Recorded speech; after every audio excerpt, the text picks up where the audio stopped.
Welcome to funny kitchen. நான் உங்கள் தக்ஷிதா. குளிச்சுட்டு அப்படியே வீடியோக்கு நான் வந்துட்டேன். இன்னைக்கு டிஃப்ரெண்ட்டாக சாம்பார் செய்ய போகிறோம். கல்யாண வீட்டில் இருக்கும்ல சாம்பார், அதே மாதிரி அரைச்சி ஊற்றி செய்ய போகிறோம். வாங்க எப்படி செய்கிறதுன்னு பார்க்கலாம். இது கல்யாண வீட்டில் செய்கிற சாம்பார். இது செஃப் தீனா இருக்காங்கல்ல, அவங்க யூடியூப் சேனலில் போட்டிருந்தாங்க. இது கோயம்புத்தூர் ஸ்பெஷல் சாம்பாராம். ஸோ அதுக்கு மசாலா என்னென்னு பார்த்துக்கலாம். அரைக்கிறதுக்கு 1 ஸ்பூன் மிளகு, 1 ஸ்பூன் சீரகம், கொஞ்சோண்டு வெந்தயம், ஒரு 4 பூண்டு, கசகசா, தேங்காய், மல்லி 2 ஸ்பூனு, சோம்பு 1 ஸ்பூனு, 2 வரமிளகா, பட்டை சும்மா ஒரு பட்டை சும்மா ஒரு பிஞ்சுக்கு, அது டேஸ்ட்டுக்கு நல்லா இருக்குமா சாம்பாருக்கு. அவங்க தான் சொன்னாங்க. ஏன்னா குருமாவில் தானே எல்லாரும் பட்டை சேர்ப்பாங்க. அவங்க கோயம்புத்தூரில் கேட்ரிங் வச்சுருக்காங்க. நீங்கள் செஃப் தீனாவோட யூடியூப் சேனலில் பார்த்தீங்கன்னா அந்த சாம்பார் போட்டிருப்பாங்க 2 வீக்ஸ் முன்னாடி. சரி, இதை ட்ரை பண்ணலான்னு சொல்லிட்டு ட்ரை பண்ணுறோம். அப்புறம் சின்ன வெங்காயம், பச்சை மிளகா, தக்காளி, புளி, அப்புறம் இங்கே ஒன்று மறைஞ்சிருச்சு, கருவேப்பிலை தாளிக்கிறதுக்கு. இது காய் பார்த்தீங்கன்னா முருங்கைக்காய், கத்திரிக்காய், மாங்காய், அப்புறம் அவரைக்காய், மஞ்சள் பூசணிக்காய், அப்புறம் கேரட்டு, பீன்ஸ். அவரைக்காய், மஞ்சள் பூசணிக்காய், கேரட்டு, பீன்ஸு. அப்புறம் பருப்பு ஆல்ரெடி வேக வச்சாச்சு. இப்போ எப்படி செய்யறதுன்னு பார்க்கலாம். ஓகே வாங்க. இப்போ பற்ற வச்சு எண்ணெய் ஊற்றியாச்சு. வரமிளகா, பூண்டு, இந்த வெந்தயம், மிளகு, சீரகம், மல்லி எல்லாமே போட்டுக்கணும். பட்டை எல்லாமே. தேங்காயும் கசகசாவும் லாஸ்ட்டாக தான் சேர்க்கணும், இப்போ சேர்க்கக்கூடாது. தேங்காய் கசகசா லாஸ்ட்டாக தான். வெங்காயம்லாம் சும்மா கொஞ்சம் போட்டால் போதும், ரொம்ப நிறைய போட்டால் கசப்பாயிடும். எஸ், நல்லா ஃப்ரை பண்ணிக்கலாம்.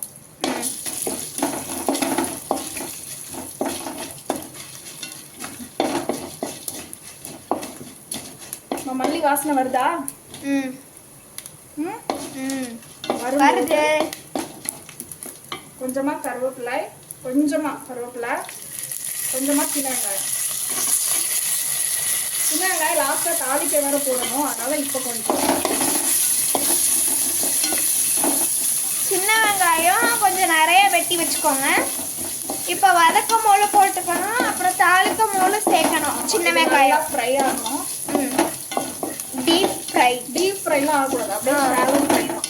ஓ, ரொம்ப டீப் ஃப்ரை பண்ணக்கூடாது.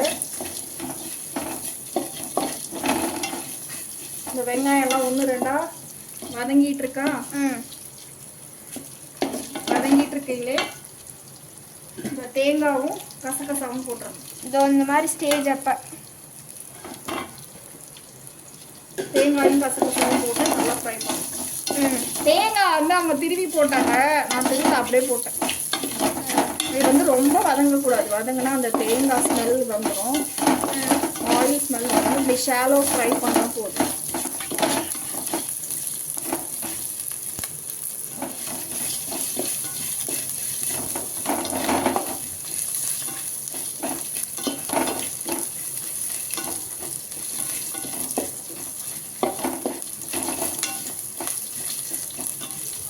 அடுப்பை குறைச்சி வச்சிடலாம்.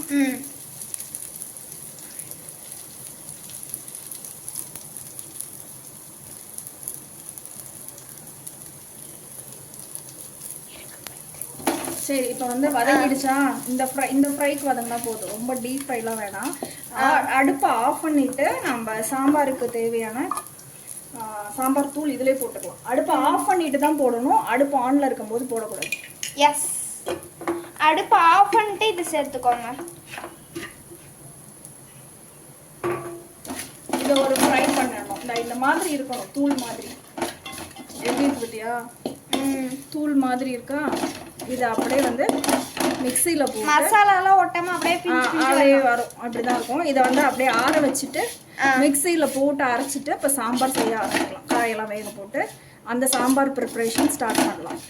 ஓகே, இந்த அடுப்பை ஆஃப் பண்ணிட்டு தான் மிளகாத்தூள் போடணும், ஆன்ல இருக்கும்போதே போட்டுறாதீங்க. எஸ், அப்படி போட்டிங்கன்னா நாங்கள் பொறுப்பு இல்லை. இந்த பிளேட்ல எடுத்து வச்சுக்கலாம். ஆஃப் பண்ணிவிட்டு நம்ம எடுத்து வச்சுட்டு அடுப்பு ஆஃப் பண்ணிட்டேன்லாமா? ம் மாதிரி வதங்கினா போதும். இதை ஃபேனில் வச்சுட்டு அரைச்சிக்கலாம் மசாலா. ஆமாம், இந்த மாதிரி தூளாக வதங்கினா போதும். இப்போ ஃபேனில் வந்து ஆற வச்சிடலாம். ஆயில் சேர்த்துக்கலாம். அதே இதை வச்சு அதே சட்டியை வச்சுட்டு ஆயில் சேர்த்துக்கலாம். Excuse me. ஏமா எக்ஸ்கியூஸ் மீ வந்தால் யாராவது இருந்தாங்கன்னா எக்ஸ்கியூஸ் மீ சொல்லுவோம். கடுகு நம்பர் போட்டுக்கலாம்.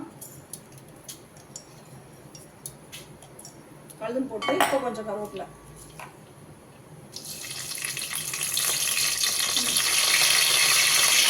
இந்த கை மாவு பச்சை மிளகா தக்காளி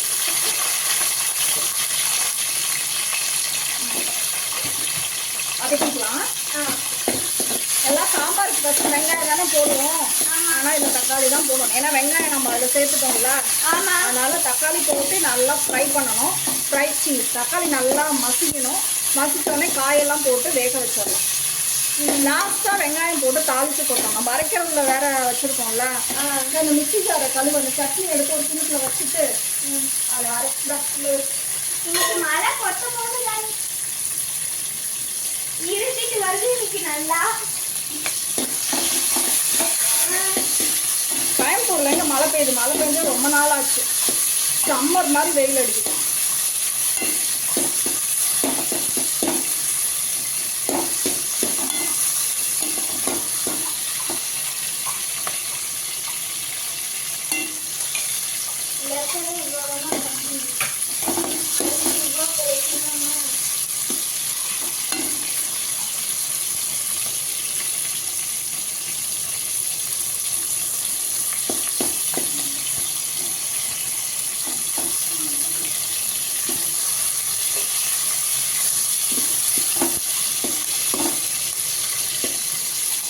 தக்காளி ஓரளவுக்கு வதங்கிடுச்சா?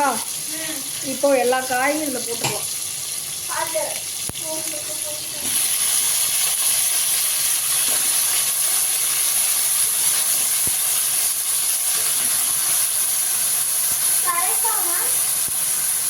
ஆமாம், அது 6 மணி நேரம்.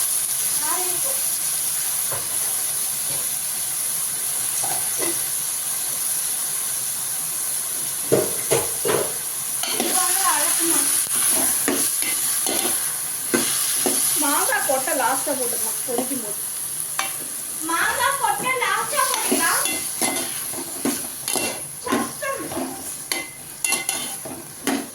இல்லை, இப்போ தண்ணி ஊற்றிக்கலாம். உப்பு போட்டுக்கலாம். இப்போ நம்ம வந்து என்ன போட்டுக்கணும்? சாம்பாருக்கு உப்பு போடணும். சாம்பாருக்கு இப்போ உப்பு சேர்த்துக்கலாம்.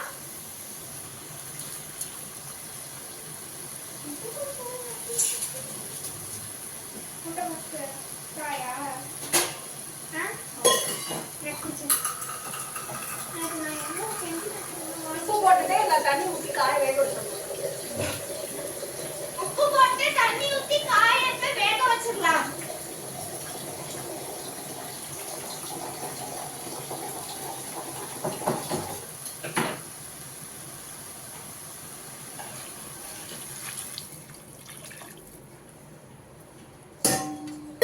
தண்ணி ஊற்றியாச்சு. இப்போ இதில் கொஞ்சமாக மஞ்சள்தூள் ஆட் பண்ணுறேன். இப்போ நம்ம மஞ்சள்தூள் சேர்த்துக்கலாம். நான் பேசுறதே கேட்கும். நீ என்ன பின்னாடி எக்கோ அடிக்கிறியா? பருப்புலயே கொஞ்சம் சேர்த்துருக்கோம், இதுலயும் கொஞ்சம் சேர்த்துக்கலாம் மஞ்சள்தூள். ஹாய், நான் லக்ஷனா. குட்டியா மேட்டால குளிச்சிட்டு வராங்க. குளியல் போட்டாச்சு. இது என்ன சாம்பார்? இது வந்து கல்யாண சாம்பார். கல்யாண கல்யாண வீட்டில் செய்வாங்க சாம்பார். கோயம்புத்தூர் ஸ்பெஷல் சாம்பார். ஆமால. இப்போ அது காய் வேகட்டும். இந்த சைடு முட்டைக்கோஸ் சைடு தாளிச்சிடலாம். சாதம் முட்டைக்கோஸ் பொரியல். இது வந்து கொஞ்ச நேரம் காய் வேகட்டும். இப்போ காய் பாதி வெந்துருச்சா? பாதி வெந்த எல்லாம் புளியை கரைச்சி ஊற்றிடணும். இந்த மசாலா அரைச்சாச்சு. இப்படிதான் இருக்கும் மசாலா. இந்த புளித்தண்ணி அதில் ஊற்றிடலாம். புளித்தண்ணியை ஊற்றிட்டு அதில் கொஞ்சம் நேரம் புளித்தண்ணியில் ஒரு 5 நிமிஷம் காயெல்லாம் வேகட்டும். வெந்த உடனே அதுக்கப்புறம் பருப்பு இதெல்லாம் போட்டு தாளிச்சு கொட்டினா சாம்பார் ரெடி.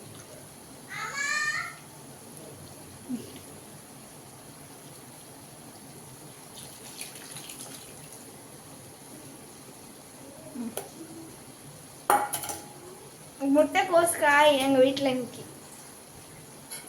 நல்லா இது பருப்பு கொதிக்கட்டும். புளியில போட்டு கொஞ்ச நேரம் ஒரு 5 நிமிஷம் காய் வேகட்டும்.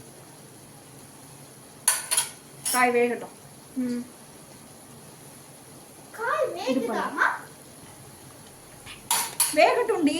இன்னும் காய் வேகணும். இங்க பாரு, காய் இன்னும் ஒரு 5 நிமிஷம் வேகணும். வெந்தோடனே பருப்பையும் போட்டுட்டு இந்த மசாலாவையும் போட்டுட்டு லாஸ்டா சின்ன வெங்காயம் போட்டு நெய்ல தாளிக்கணும். நெய்லையா? சாம்பார் தான் டேஸ்டா இருக்கும். ஓ சரி, வெயிட் பண்ணு, ஒரு 5 நிமிஷம் வெயிட் பண்ணு. இப்போ காயெல்லாம் வெந்துருச்சா? அந்த மாங்கொட்டை இப்பதான் போட்டேன். இப்போ பருப்பு போட்டுக்கலாம். சாம்பாருக்கான பருப்பு.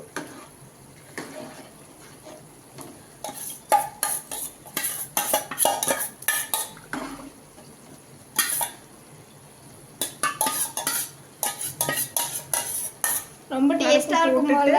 ஆமா, பருப்பு போட்டுட்டு இப்போ அரைச்சி வச்சிருக்கோம்ல மசாலா, இதையும் போட்டுடலாம். இந்த மிக்சியை கழுவிட்டு வர தண்ணி, அந்த தண்ணியை சேர்த்துக்கோங்க. என்னோட காய் ரெடி. எனக்கு பிடிச்ச காய் முட்டைக்கோஸ். அம்மாவுக்கு பிடிச்சது பாவக்காய். ஏம்மா நீ பாவக்காய் தான் சாப்பிட்டுட்டே இருக்குதாங்கம்மா.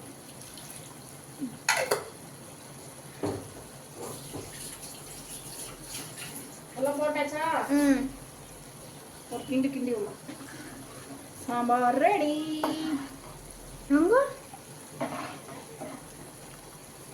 ஒரு கொதிக்கட்டும் சாம்பார்.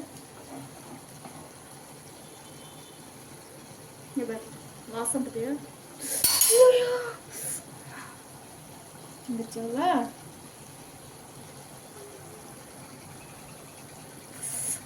புட்டி கொசு கிடைச்சிருச்சு காய்ஸ். காலையிலே கொசு வருது இப்பெல்லாம். சென்னையில தான் காலையிலேயே நைட்டு கொசு வருதுன்னா அதிகமா வருது இங்கே. பெருங்காயம் போட்டுக்கலாம். அதுவும் வர கொசு சின்னதாவா வருது. பெத கொசு பகல்லே வருது. எஸ், பெருங்காயம் போட்டாச்சா? போதும் பெருங்காயம்.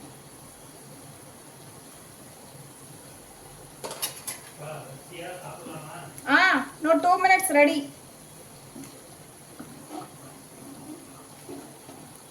ரெடி இருக்கு சாம்பார். கலரே சூப்பரா இருக்கு பாருங்க. ஹோட்டல் ஸ்டைல் சாம்பார் மாதிரி. ஹோட்டல் ஸ்டைல்ல கல்யாண வீட்ல செய்யற சாம்பார். அது கொதிக்கும் போது நம்ம இந்த சைடு சின்ன வெங்காயம் தாளிச்சு போட்டுட்டா சாம்பார் ரெடி. கொஞ்சம் சின்ன வெங்காயம் தாளிச்சுக்கலாம். சாம்பார் இப்போ கொதிக்கையில கொஞ்சமா கொத்தமல்லி தழை போட்டுக்கலாம். ஓகே, இப்போ சின்ன வெங்காயம் நெய்ல தாளிச்சு போட்டுட்டா சாம்பார் ரெடி, சாப்பிடலாம். அந்த சைடு தாளிச்சுக்கலாம். வெயிட் பண்ண. இப்போ வந்து தாளிக்கிறதுக்கு முதல்ல நெய் சேர்த்துக்கலாம்.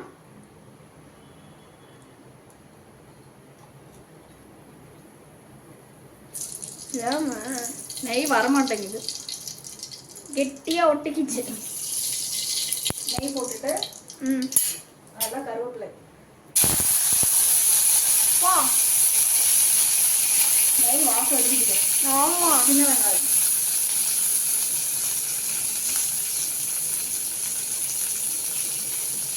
கம்மன் வாசம் வருது. நெய் நல்லா ஃப்ரை பண்ணணும். ரொம்பலாம் ஃப்ரை பண்ண வேணாம். அப்படியே தாளிச்சுட்டு ஷாலோ ஃப்ரை பண்ணி சாம்பாரில் கொட்டிடணும். இந்த வெங்காயம் வந்து அப்படி 1-2 கடிக்கிறப்ப க்ரன்ச்சியாக இருக்கணும். அப்போ சாம்பாரில் போடும்போது டேஸ்ட்டாக இருக்கும். இது கோயம்புத்தூரில் இந்த மாதிரி தான் கல்யாண வீட்டில் சாம்பார் செய்வாங்களாம். நீங்களும் ட்ரை பண்ணி பாருங்கள், சூப்பராக இருக்கு. நான் இப்போ டேஸ்ட் பண்ணி பார்த்தேன், செம்ம டேஸ்ட்டாக இருக்கு. இந்த ஃப்ரை பண்ணால் போதும். வெங்காயம் அப்படியே தூக்கி நம்ம சாம்பாரில் சேர்த்துடலாம். சாம்பாரில் கொட்டி போடலாம்.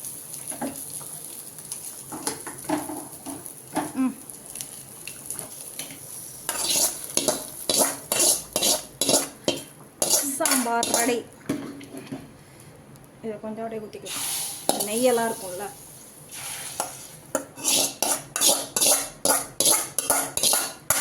அவ்வளோதான், அடுப்பு ஆஃப் பண்ணிடலாம். அவ்வளோதான் கைஸ். எங்கள் அப்பா டேஸ்ட் பண்ணி சொல்ல போகிறாரு உங்களுக்கு எப்படி இருக்குன்ட்டு. எப்படி இருக்கு சாம்பார்? அருமையாக இருக்குது சாம்பார். என் வாழ்க்கையில் 12 வருஷ வாழ்க்கையில் இப்போ தான் அருமையான டேஸ்டான சாம்பார். அடப்பாவி, அப்ப இத்தனை நாள் சமைச்சு போட்டதுலாம் நல்லாவே இல்லையா? அதை விட இது டேஸ்டா இருக்கு. இது கல்யாண சாம்பார். கோயம்புத்தூர்ல இதான் செய்வாங்களாம் கல்யாணத்துக்கு. ஆக்சுவலா இந்த சாம்பார் எந்த மாதிரி இருக்குன்னு சொல்லுங்க. நம்ம கோயில்ல சாப்பிடுவோம்ல, புளிந்த மாதிரி என்ன சாப்பிடுவோம்ல, அந்த டேஸ்ட் இருக்கும். ட்ரை பண்ணி பாருங்க. மறக்காம லைக் பண்ணுங்க, ஷேர் பண்ணுங்க, கமெண்ட் பண்ணுங்க, சப்ஸ்கிரைப் பண்ணி பெல் ஐகானை கிளிக் பண்ணிருங்க. By guys.